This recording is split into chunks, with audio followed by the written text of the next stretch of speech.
here we are at Orlando doing the Design Human Engineering seminar, and I have the pleasure to meet for the first time the trainer of NLP, Kurt Wegener. So, Kurt, tell us, how was your first experience with NLP? My first experience? My first experience did give my life back. Gave your life back? Yes. Ooh, that's a pretty good experience. Yes, yes. In 2000 I had a car accident and I couldn't do anything for 6 years. I gained weight, 50 kilo, I used medicine, and then I started the book, and I did reprogram myself within 6 months from 20-hour rest back to 12 hours. I stopped medication.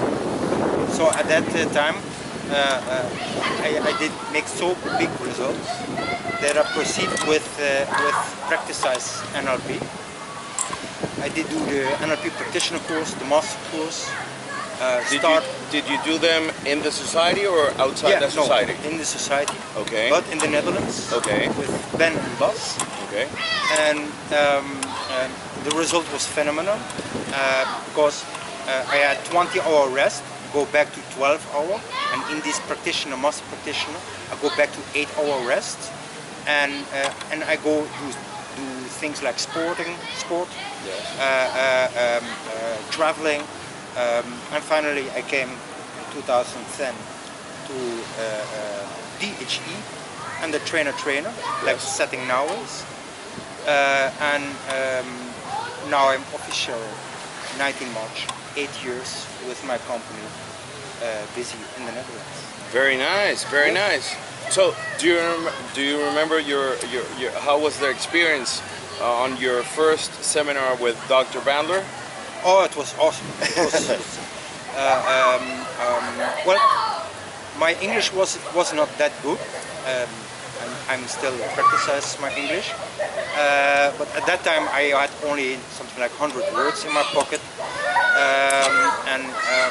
It was really hard sometimes to do demonstrations, etc. in English. But I was not the only one that had that problem.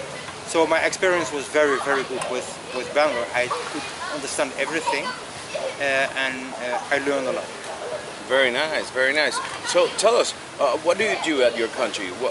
What does your company actually work on? Well, I do several things. First of all, I organize practitioner and master practitioner courses and the coach course. Yes. In the Netherlands.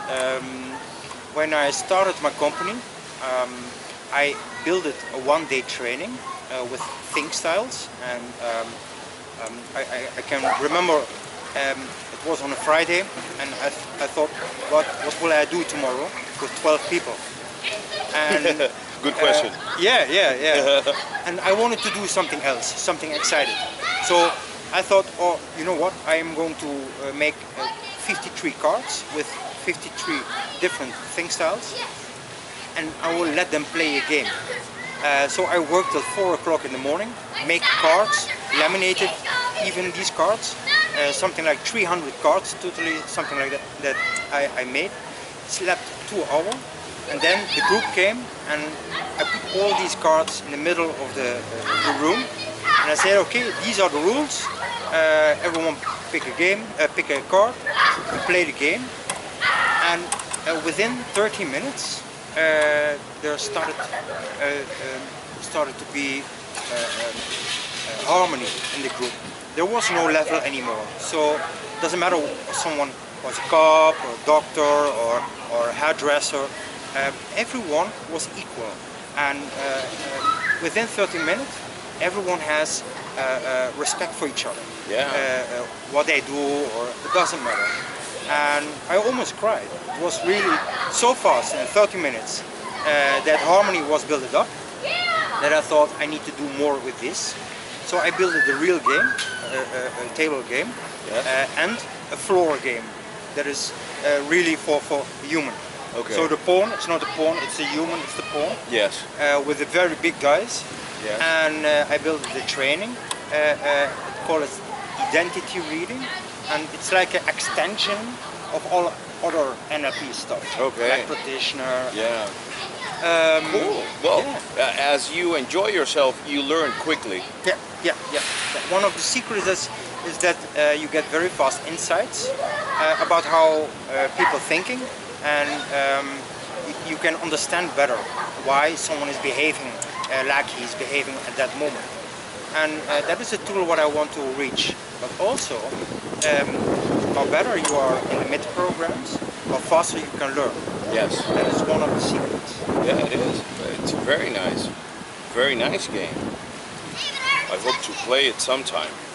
And one thing that I always ask the people that give me their time so we can speak about our society and how the NLP has helped you help somebody. Because at least I know that you can remember one person that came to you for help, and you met them years later or months later and tell you, Kurt, after we had the session, my life, it was a before and after experience. Can you recall some event like that? Well, I have many events like that. Yeah. I do for now 8 years organizing seminars. Yes.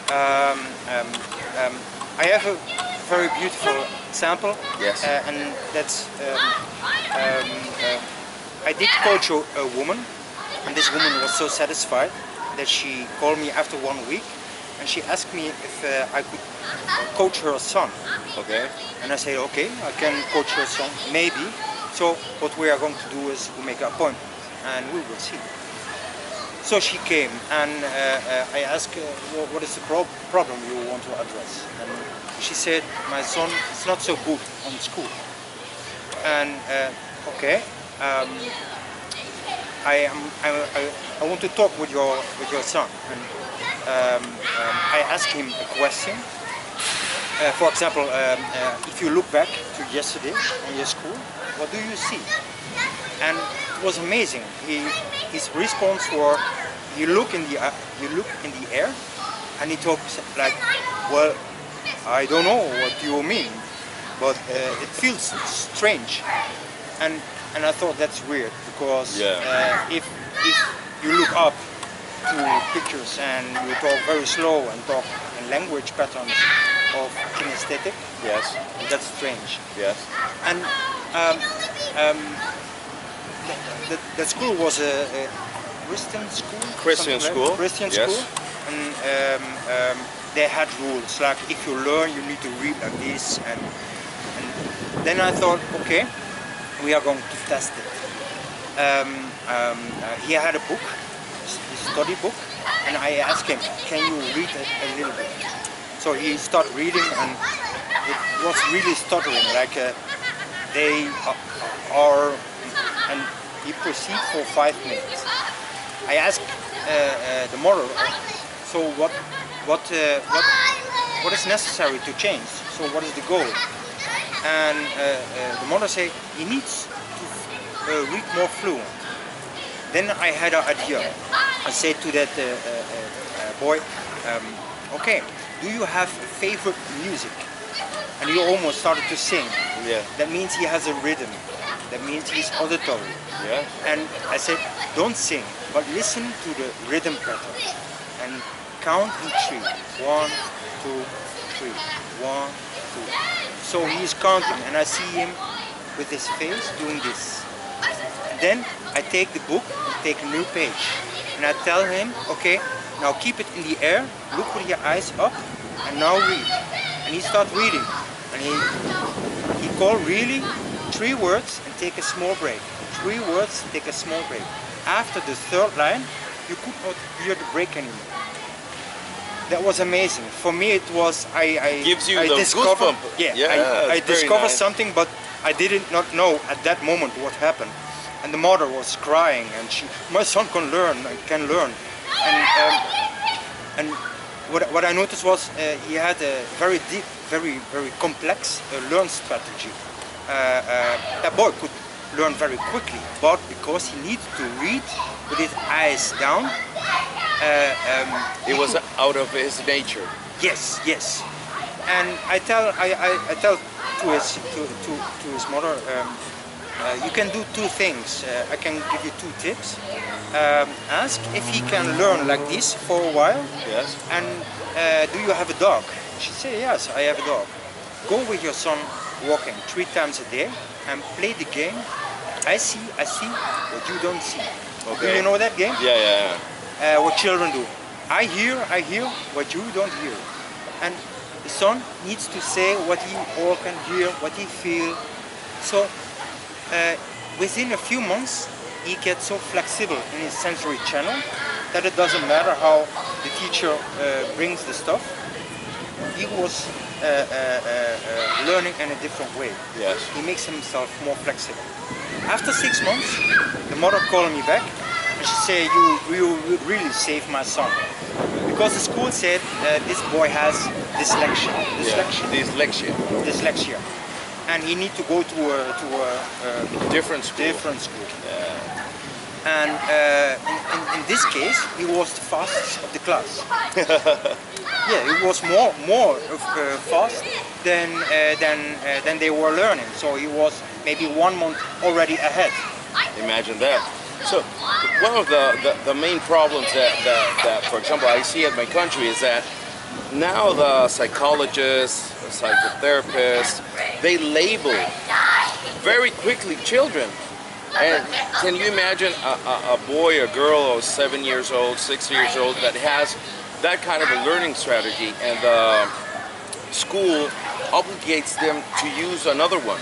Well, okay, we must not forget that these schools want to do the best thing for the children. Yeah. And all tools that the school learn, they will use. Yes. So what I discover, most schools don't know this. Maybe if they look this new movie, they will know now. Of course.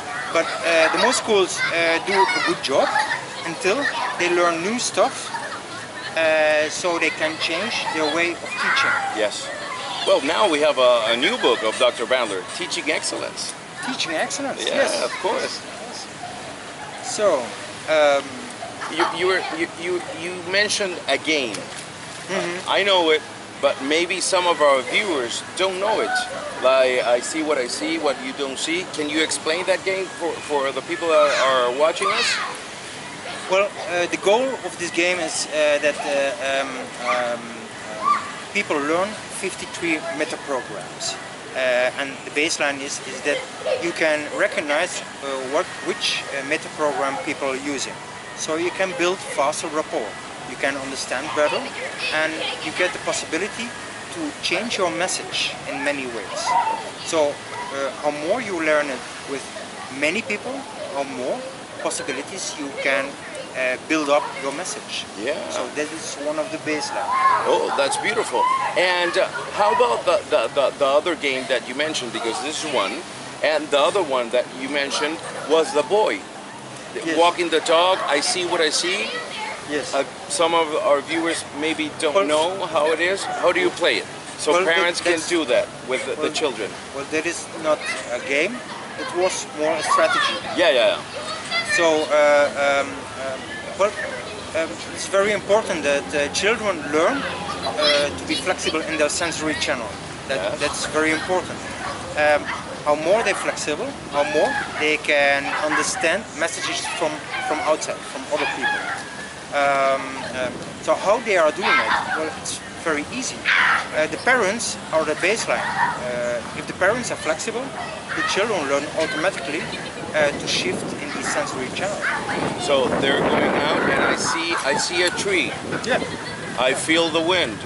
Yeah, and they need to mention what they see, what they hear, what they feel. And for example, if someone sits in a cafe, in a bar, yes, and someone is reading a newspaper, do you remember that someone can read like this, put it on the table and put it in front? Yes. Someone read it in front like this. Yes. It's an auditory channel. Yes.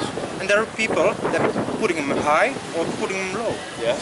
So they show already how what preferences they have in their sensory channel. Yeah. So as soon as you move this newspaper or what they're reading, they cannot read anymore. Yeah, exactly. They stop reading. But you can learn. Like this, I stop hearing myself. If you put it down, for example. Well, if you read and speak it out loud or in your head, Yeah. you will understand it better. If you have the auditory channel strong. Yeah. It's cool. It's cool. So, if people want to train with you in your country, can you tell us your Facebook, your email, your webpage? Yes, of course. My Facebook is Kurt Wegener. I have also a business page, Yes. fan page. That's NLP Opleidingen Wegener. It's In Dutch? Dutch. Yeah.